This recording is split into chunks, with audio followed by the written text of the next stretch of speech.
My name is Jabri, I am one half of At Your Own Risk, and today I want to talk about Season 3 of Telltale's The Walking Dead. Telltale makes it a point to emphasize the concept of player choice in their games. This stinger, in fact, opens up just about everything they release these days, and it seems straightforward enough, but one should take note of the qualified language they use. This game series adapts to the choices you make. The story is tailored by how you play. Telltale understands that what they're selling to people isn't really a choice, but the illusion of choice, and you can't blame them because it's inevitable. No developer, no matter how well funded or deeply versed in the depiction of titillating interspecies space boning, can truly deliver on the promise of unmitigated choice and freedom. You cannot, for example, no matter how much you might want to, play as Commander Shepard in Mass Effect and abandon your role as Space Marine Jesus to, say, become a colonist on Mars, and it's just the same for Telltale games. You can choose whether you want to go right or left when it comes to forks in the road, but ultimately, you're on one road, and each turn eventually leads to the same place. You're not choosing the destination, you're choosing the scenery on the way there, and you know what? That's fine. Telltale doesn't have to make our choices matter, they just have to make us feel like our choices matter. They just have to make us feel like the difference between the scenery we choose is actually significant. The third season, however, did not do a good job of that. For the sake of this part, we're going to be focusing on the first episode and the impact of a few major choices throughout the series. Major choices being whatever Telltale thinks is important enough to give the player statistical breakdowns of at the end of every episode. Ian Danskin of Innuendo Studios is a fantastic video essayist who's already done a good job of identifying what makes the major choices of each season feel like they matter. That is, the central relationships at the hearts of these stories. Season 1 has the player as Lee Everett thinking to themselves, how will my choices affect Clementine? Season 2 has the player stepping into Clem's shoes while still asking that same question, but also keeping in mind how a number of her choices will affect Kenny. Season 3 focuses on a new protagonist, Javier Garcia, and his collective relationship with his family. His niece, Mariana, his nephew, Gabe, his sister-in-law, Kate, and eventually his older brother, David. Oh, and Clementine is also there just to make sure old fans didn't completely abandon ship. Most of the choices Javi makes in Season 3 are done in the service of his family, and in the first episode, none of these felt more time-sensitive and thus important than choosing whether to go with Trip or Eleanor to the junkyard. Earlier in the episode, Javi and his family happen upon said junkyard and begin scavenging it for gas and whatever other supplies they can find. It's actually here that players encounter the first major choice of the season, that is, whether to spend the night at the junkyard or to take what they've collected and to continue traveling. The choice itself doesn't really change much other than Kate's subsequent dialogue with Javi. She's either mildly disappointed with him or thankful that he supported her in choosing to leave. Whatever you choose, your choice is immediately undermined by the fact that a group of bandits arrive and take you hostage no matter what. Javi is separated from his family but soon after is rescued by Clementine. Clementine takes Javi to a town called Prescott, and this is where we encounter the choice I mentioned before.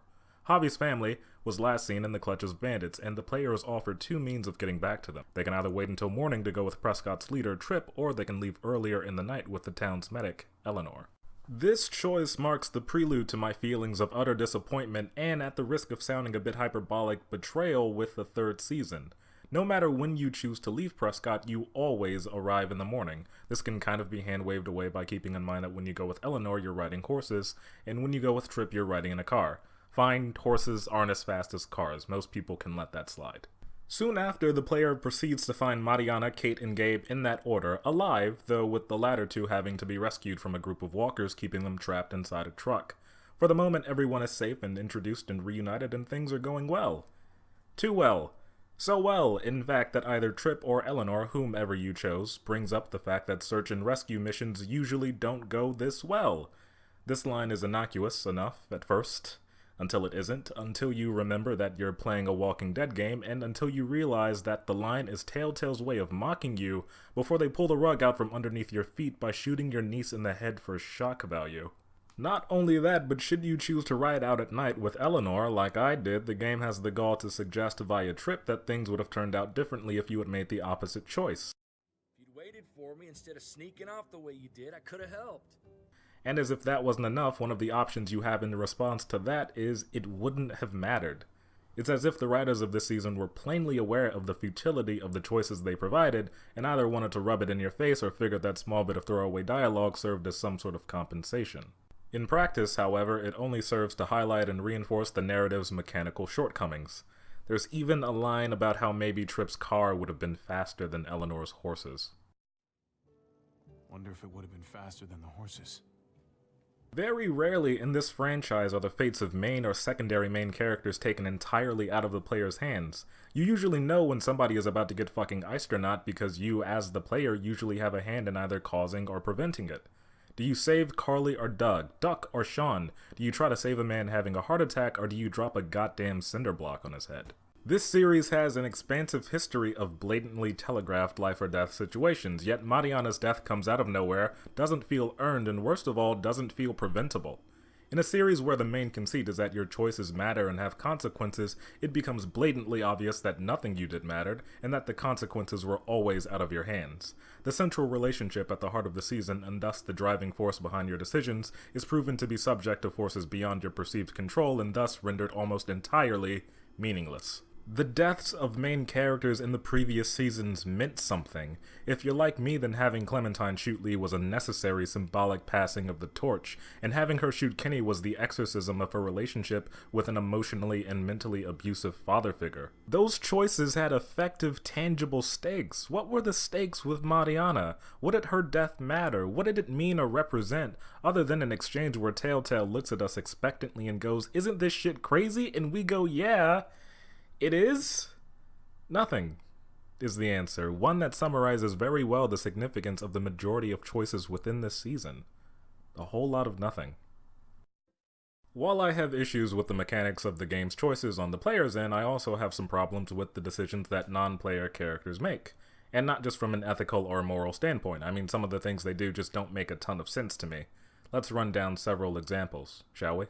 In Episode 2, Conrad, the barkeep of Prescott, overhears a conversation between Javi and Clementine, wherein the latter reveals that she was a former member of the New Frontier, the same group that is ultimately responsible for not only the downfall of Prescott, but directly responsible for the murder of Conrad's wife, Francine, who, by the way, seemed like a way more interesting character than Conrad ever proves to be. Damn it, Francine, one of these days those doors are gonna close and your ass will be on the other side. Yeah, and when that day comes, Trip, I promise I'll eat you first. Upon hearing this, Conrad takes it upon himself to pull a gun on Clementine and suggest to Javi that she could be used as leverage when dealing with the New Frontier in order to get medical help for a fatally wounded Kate. Should the player refuse, like I did, Conrad takes it a step further by taking Gabe hostage, all the while insisting that Javi be reasonable and go along with his plan. The problem here is that it's hard to extrapolate precisely what he gets out of this plan. If he wants to use Clementine as a way to get inside the New Frontier's base, then okay. Presuming that works, what happens after that? It's also baffling that he thinks Javi would go along with the plan while holding his nephew hostage. Indeed, it's inevitable that some players would capitulate to his idea if only to exhaust every possible option presented to them, but realistically, there's not enough time between this moment and Francine dying for him to be convincingly portrayed as either desperate or devious enough to do this, which is probably why the majority of players just decided to shoot him in the head instead. Holy shit! Oh my god. That decision, though understandable and cathartic, comes back to bite players down the line, just not in the way most of them would expect or appreciate. Later on in Episode 4, Gabe, full of piss, vinegar, and a gratingly desperate need to prove his usefulness, reveals to Tripp and Eleanor that Javi shot Conrad, and they don't take it very well. Life is precious? Then how come you shot Conrad, huh? Back in the tunnel, when he came after us, he tried to bargain with you, but you thought killing him would be easier. I saved your life too, in case you didn't remember that part. So what? You shot him. You killed him. What the fuck, Javi? Is she telling the truth? You murdered my friend? What the fuck did you do that for? He had a gun on them. If I hadn't killed him, he was gonna shoot Clementine and Gabe. He's telling the truth. When Conrad found out that I used to run with New Frontier, he went crazy. He would have pulled the trigger, no question. I guess we'll never know, right? Because he's not here to tell his side of things. You made sure of that. As infuriating as it is to have Gabe reveal such a sensitive secret simply in service of creating cheap drama and furthering his cliche arc as the moody, headstrong teenager, the bigger problem here is that nothing necessitated Conrad's death being a secret. The Walking Dead games have a history of emphasizing to the player that they should be transparent and honest to characters they wish to endear themselves to. Something like killing Conrad should be something the player is able to reveal to Tripp and Eleanor early on, but it simply isn't. Not completely, anyway. Instead, the writing purposely only allows Javi to share a vague, obfuscating half-truth about the incident. Where's Conrad? Did he not make it out? He lost it in the tunnel. Attacked us. What do you mean? What happened? He and Clem started arguing, and then shit just went south. We had to leave him behind. And that's it until episode 4 where Gabe forces the issue. Only then, 2 episodes later and long after players have moved past the situation, are they given the opportunity to come completely clean. In the heat of the moment, neither Tripp or Eleanor are satisfied with Javi's reasoning, moving past the suggestion that their dear friend was willing to murder children, only to instead focus on the fact that he isn't alive to share his side of the story. It's a simplistic and reductive position for the two of them to take, but the greater disappointment here is that, again, this kind of narrative development doesn't feel earned. Had the player been given the ability to tell Tripp the entirety of what happened earlier, then the lack of agency that plagues the whole of the game would have been at least marginally lessened.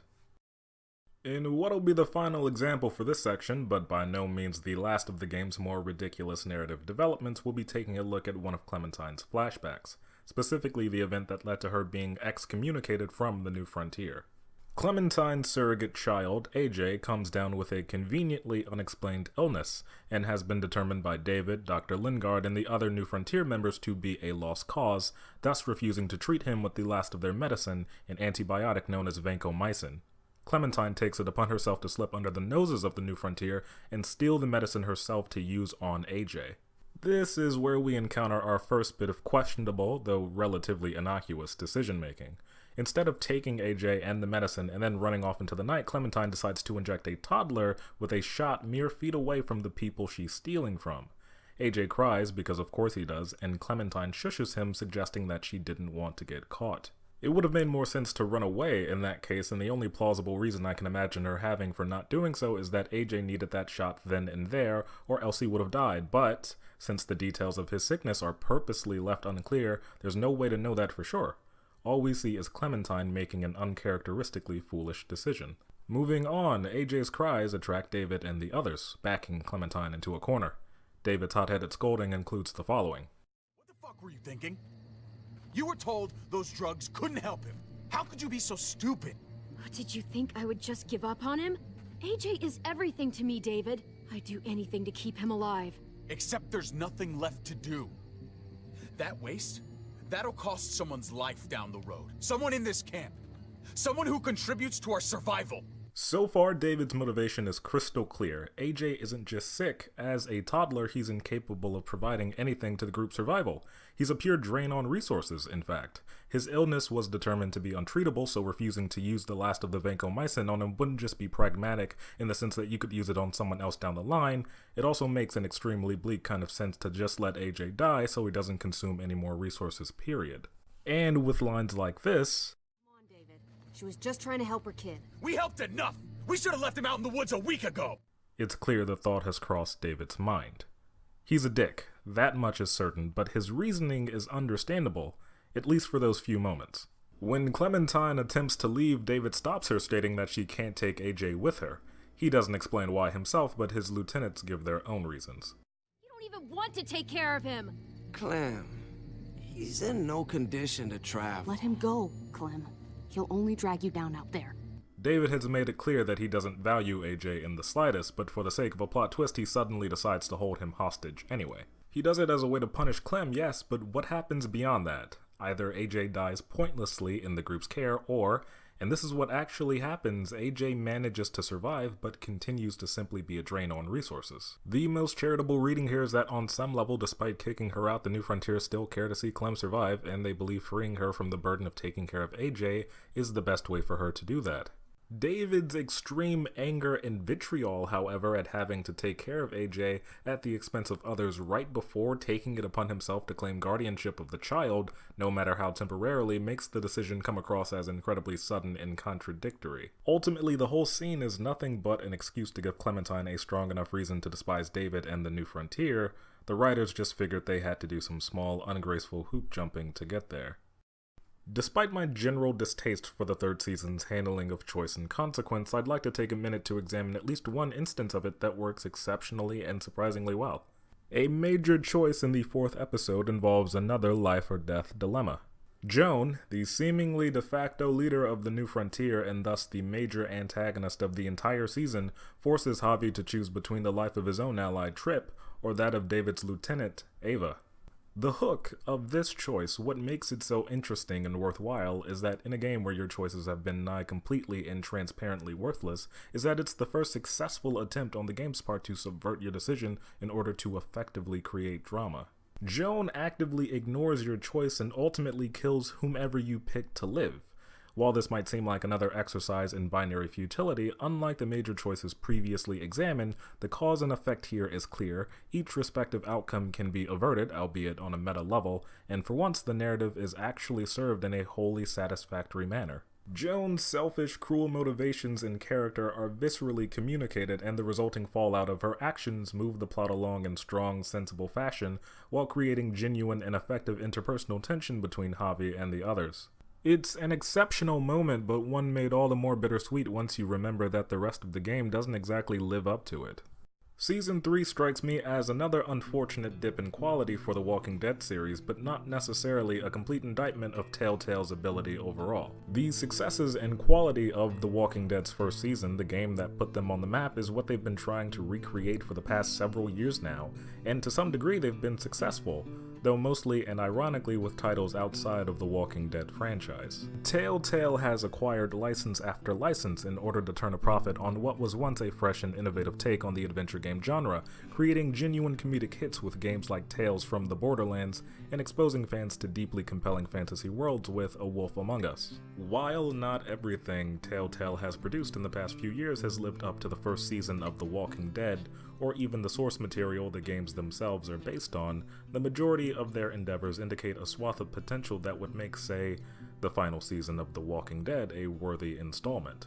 Hopefully, when we're all allowed to get our hands on it, it lives up to the origins, at least, of its legacy. Before we go, I'd like to thank you for watching this video. If you enjoyed it and want to show support, consider giving us a like, and if you want more videos like this in the future, consider subscribing because in addition to Let's Plays with my magnanimous partner Nana, more analysis videos about a myriad of topics are guaranteed to come. Once again, my name is Jabri, I am one half of At Your Own Risk, and I'll see you next time.